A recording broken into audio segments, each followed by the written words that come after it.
Hey guys, welcome back to the channel. Today I'm going to be doing a big reconfiguring project to better set up my backyard, more like what I want it to be.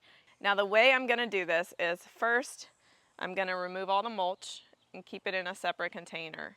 Then I'm going to remove the plants. Then I'm going to remove the soil. Then I'm going to reconfigure the raised bed and move it against the fence. And then I'll put in the wicking cells, fill the wicking cells with water, then put soil on top, then put compost on top, then put plants in, then put mulch on top, and then water it all in. It's going to take me a while. I'm going to set up some toys out here for my 2-year-old to play with while I do all that. Hopefully I can get it done today. It's supposed to be pretty overcast and not blazing hot, so it's a good day to do it. Let's get right to it. Now I've been slowly harvesting out the plants that I have in this raised bed because I knew I was going to be doing this. And there are some that I may be able to save and transplant into the new bed. Like I'm hoping some of that beautiful oregano and rosemary in the back I can save, but we'll see. I'll try transplanting if they die. I've already got propagations of each one, propagations and starts of each one going in my seed starting cells, so it's not the end of the world if I lose plants.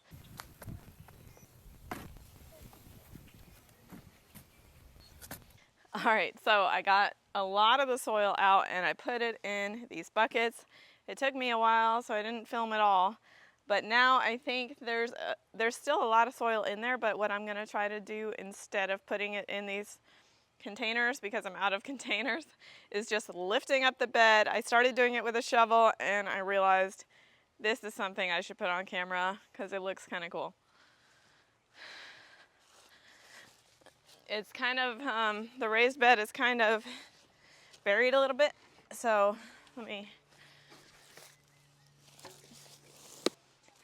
let's do this. Ugh.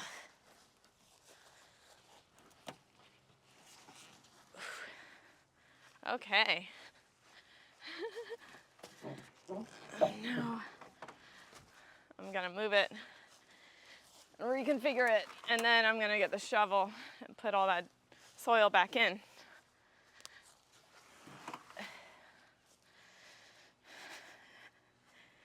PSA, don't make the wrong location choice for your raised bed. So this is how the reconfiguration is going. I removed the panel from here and the panel from back there, and I'm putting it on the side. I already did one, so you can see how this side is getting longer, and there's the other panel that I need to go insert over there. So it's coming along. Everything looks great as far as how the Vego garden stuff is holding up. No complaints. I'm not sure if the gasket, the safety gasket on the top is going to make it. I think it will. We'll see. That's probably the only thing I might need to replace. All right, so I have finished reconfiguring the raised bed and I've placed it where I want it along the fence, but you can see it's a little lopsided, so I'm gonna try to dig out a little bit of that border and make it straight before I move on to the next step. All right, so I finished leveling the raised bed. I wouldn't really say it was leveling, but I kind of dug out around the border so that I could set it in the ground so that I make sure that I'm not getting any like spillage out the bottom of the raised bed. The next thing we're gonna do, I'm really excited about because I was nervous to try them, but I bought them anyway. It's the self-watering wicking cells from Vego Garden. I'm gonna install them in here, fill them up, and then we're gonna start putting in the soil.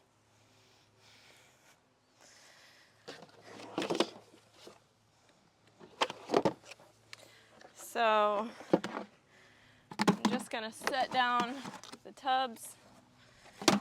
These are the bottom layer. I'm not sure how easy or hard that is. Well, it seems all right. Let me change the camera angle so you can see better. So I'm just gonna make sure that these are all on the same ridge.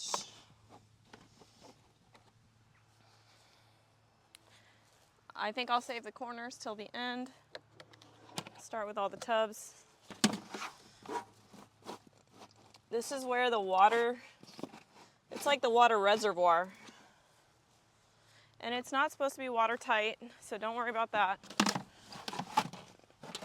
Wow, there's actually quite a bit of space.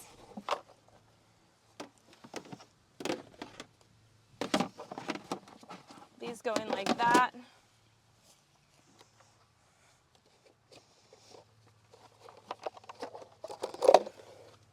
So the idea is that when I fill the raised bed with soil, I should push the soil down into there, and then the roots will come out of these slits right here, and they'll go into the water, and it'll help develop stronger roots because it's a bit of air pruning.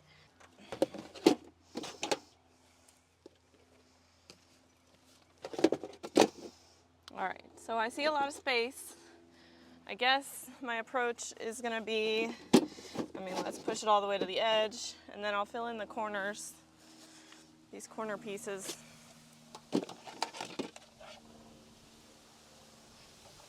The wind knocked down my camera.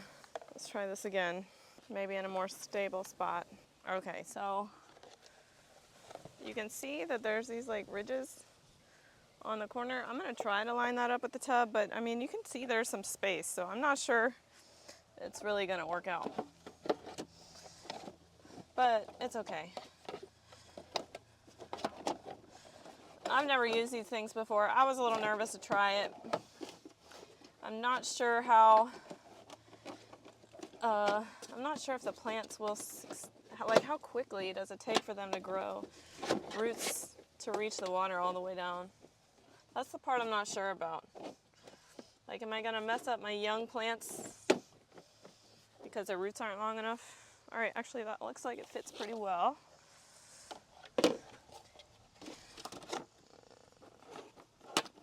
Now this cuts off, it does cut off a lot of height or volume, I guess, for the soil that you need, it seems like.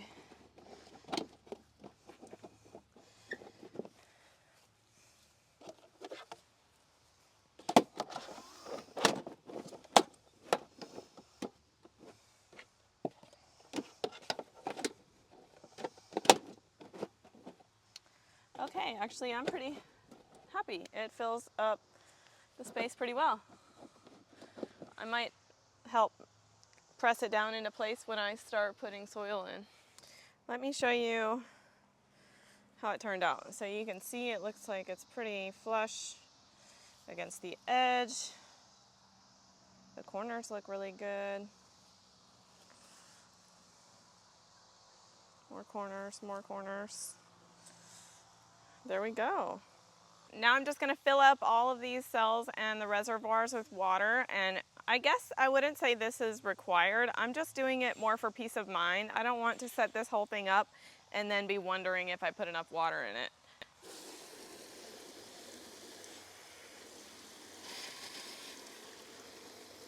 I'm gonna go ahead and fill up the corner pieces as well, mostly so that I can feel like it's got a secure fit.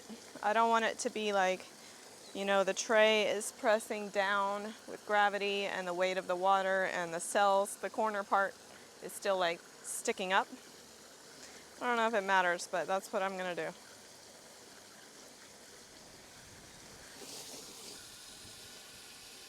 This is gonna take a little while, so I'm gonna go ahead and turn the camera off, save the battery, and turn it back on and show you the finished water level. All right, let's take a look at, I filled it up all the way. It's almost like a pool or bathtub in here. You can see the cell, it's totally full of water. Even the corners are full all the way down.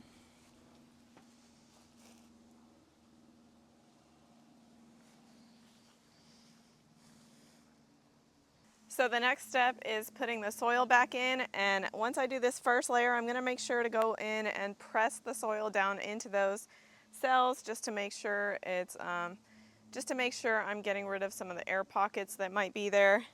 And I know I put a bunch of soil into these black containers, which seems easy to pick up and dump in, but I have to deal with this. My husband wants to mow the lawn this weekend, and we got to start the process of growing some grass right here. So I'm gonna take a shovel to this pile right here and move this soil into the raised bed. And I'll save the soil in the black containers for some other raised beds that are coming in the mail soon. I'm probably going to do a layer on the bottom and go back and kind of massage it. Oh, actually, I forgot I bought some peat moss. I'm going to mix in some peat moss. So one of the things I was worried about with these wicking cells was how well that raised garden bed soil is going to help bring that moisture up. And so I bought some peat moss for the purpose of mixing it in, because peat moss is really good at holding that moisture, and I figured it would help bring that moisture all the way up to the roots, at least until the roots are developed a little bit more. So I'll do a first layer of the soil. I'll go get the peat moss and mix it in and press the soil into the cells. Repeat that process kind of in layers all the way up. And when I get to the top layer, I'll start mixing in some worm castings. And I bought a lot of different types of organic compost, like mushroom compost, fish compost, stuff like that. It's starting to get really hot out here, but don't worry, I gotta take a big break in about 30 minutes anyway. It's time to pick up my daughters from school. My 2-year-old is inside napping right now. This is my opportunity to work. All right, I'm gonna go get that peat moss before I forget. I'm gonna put my gloves on for this too. I don't really wanna get bit by some bugs in the soil. Let me show you what I'm using. Hoffman brand peat moss. I picked it up on Amazon. I'll send you a link, or I'll put a link in the description box if you wanna pick some up. This is just kind of a precaution for me. I'm a little nervous. There's not very many reviews about using this raised garden beds. I mean, this self-watering system on the Vego Garden website. So, just trying to not screw up.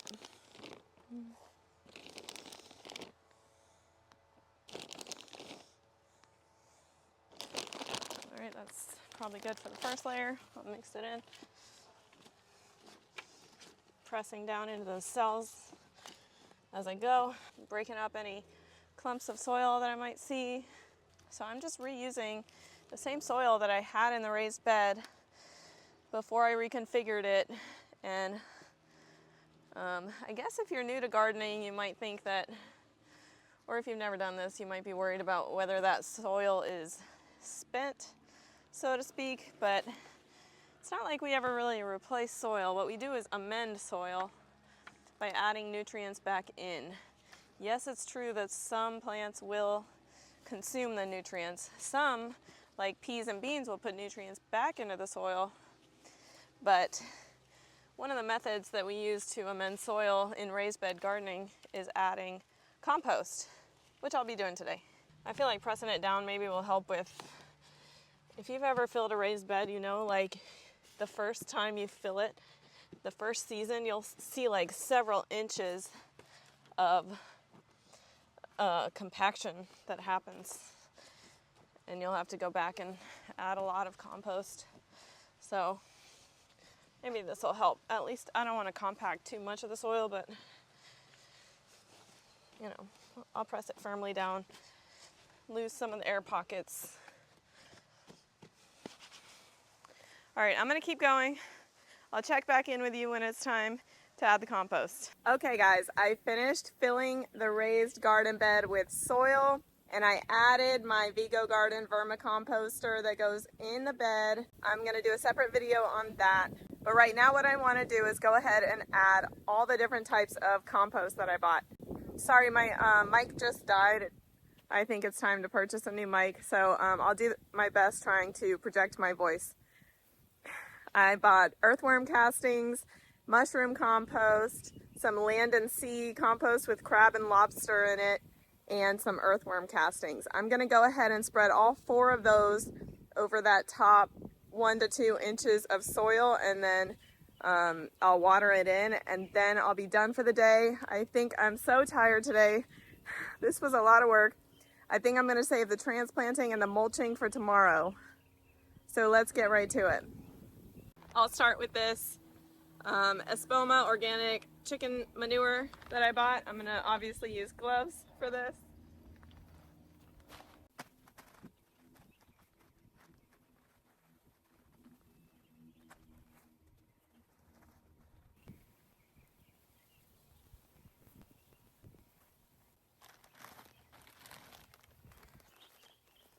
The second option, Espoma Organic Mushroom Compost Blend.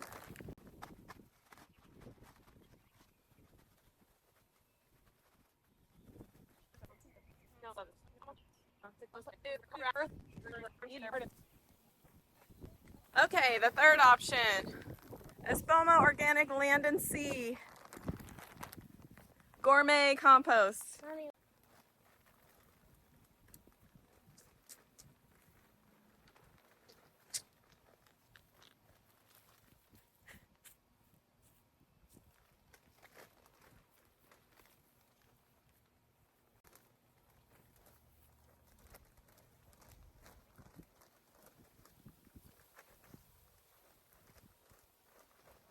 This looks so cool.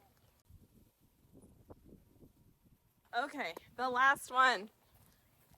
Wiggle Worm Pure Worm Castings.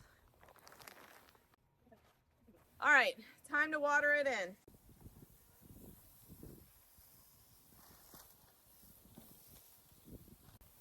Actually, I forgot. I'm gonna add the solar lights. Okay.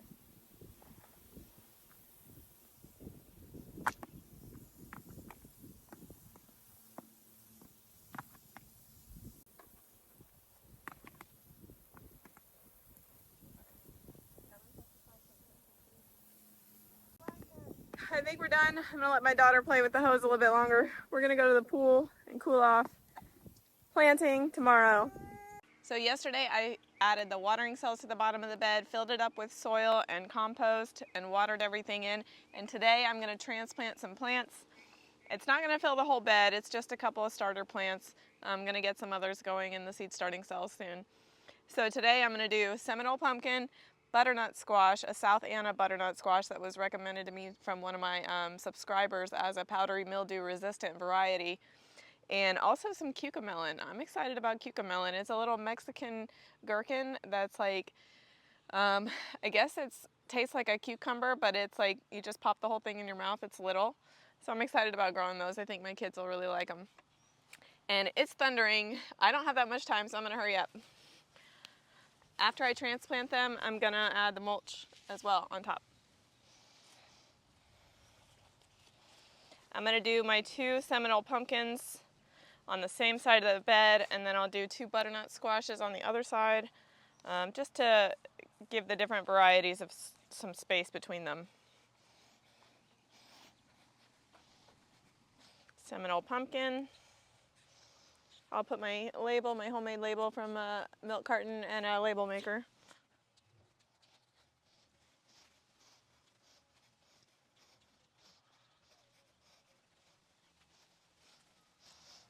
I'm gonna put all the cucamelon back here. And I'll think about what to do on the other side, maybe some soybeans or something. I've never grown cucamelon before, so we'll see how they do.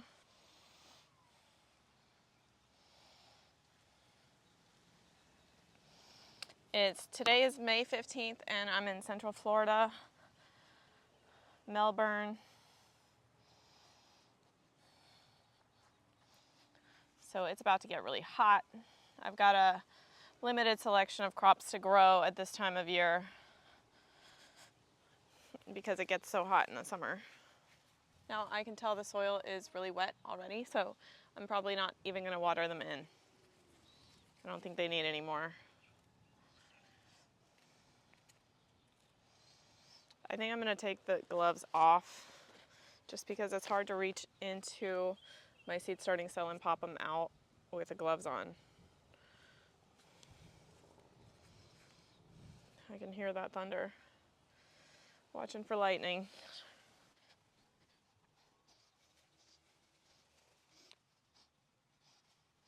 let's go to the other side of the bed and I'll bring the butternut squash. I'm gonna put both of these near the back so I can trellis them up. Again, just being careful with the roots. Oh, Mason's about to make an appearance. Mason, come say hi. Look in the camera and say hi. Turn around. Say hi.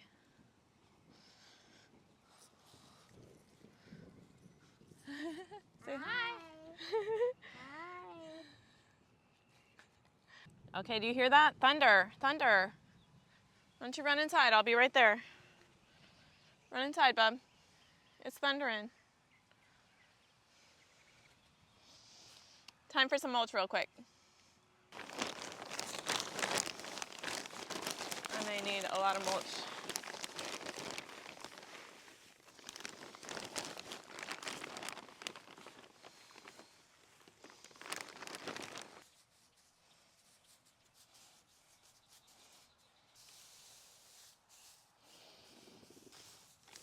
It's time for me to get out of here. That storm is coming really quick. Hope you guys like the video. Don't forget to hit that like and subscribe button, and I'll see you next time. Here is the finished product.